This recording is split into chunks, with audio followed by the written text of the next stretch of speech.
Before we play, I'd like to explain the parts of the guitar. Now, I'm holding an acoustic guitar. This is the headstock, and on the headstock you'll find the 6 tuning pegs which hold the 6 strings.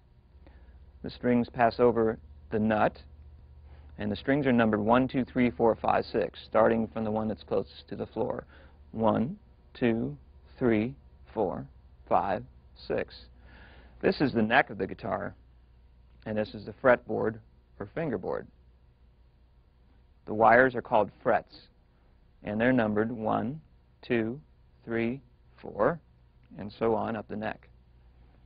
The dots are called position markers, and they're simply visual aids to guide you around the fretboard. This neck meets the body of the guitar at the 14th fret.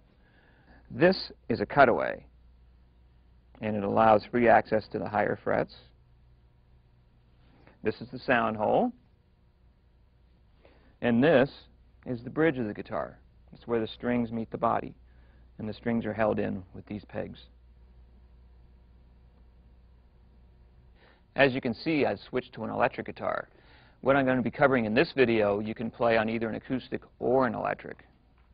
Now, acoustic and electrics are very similar. For instance, they both have necks, frets, the 6 strings, although the headstocks are usually shaped differently. This one has all the tuning pegs on one side.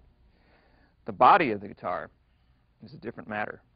The acoustic guitar gets its sound through the sound hole from the vibrations in the body, but the electric gets its volume from the pickups. Now, electric guitars can have 1, 2, or more pickups. This one has 3, and here they are.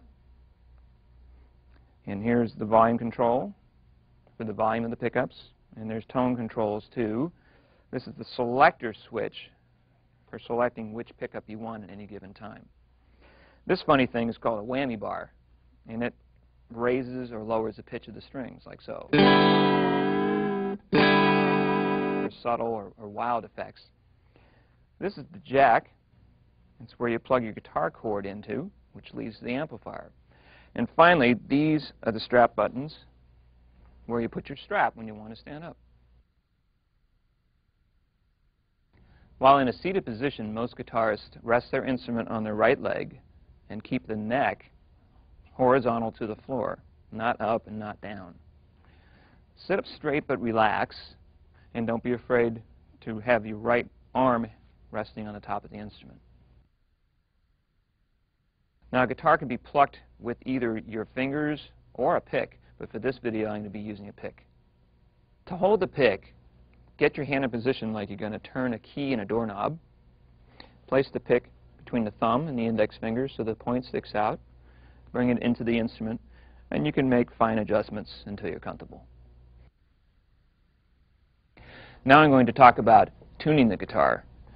To tune your strings, you need to adjust your tuning pegs to raise or lower the pitch until they're in tune. For instance, lower or higher in pitch. Starting with the lowest string, string number 6, this is called low E.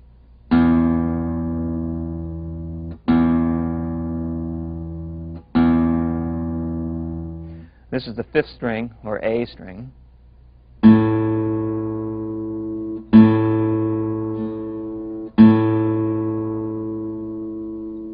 Next is the 4th string, or D string.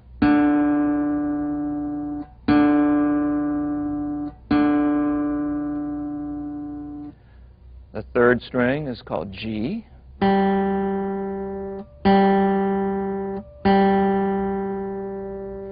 Second string is B.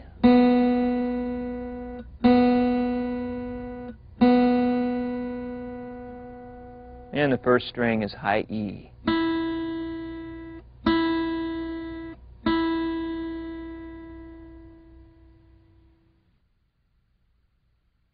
Before we go any further, it's important to understand a few musical terms. Music is written in notes on a staff. The staff has 5 lines and 4 spaces between the lines. Where a note is written on the staff determines its pitch, highness or lowness. At the beginning of the staff is a clef sign. Guitar music is written in the treble clef. Each line and space of the staff has a letter name. Starting from the bottom, the lines are named E, G, B, D, and which you can remember as every guitarist begins doing fine. The spaces are F, A, C, E from the bottom, and that spells face. The staff is divided into several parts by bar lines. The space between two bar lines is called a measure. To end a piece of music, a double bar is placed on the staff. Each measure contains a group of beats, and beats are the steady pulse of music. The two numbers placed next to the clef sign are the time signature. The top number tells you how many beats are in one measure. The bottom number of the time signature tells you what kind of note will receive one beat, in this case, the quarter note. Notes indicate the length, or number of counts, of musical sound. There are whole notes, which receive 4 beats. The half note receives 2 beats, and the quarter note gets 1 beat. When different notes are placed on different lines or spaces of the staff, you will know the pitch of each note and how long to play it.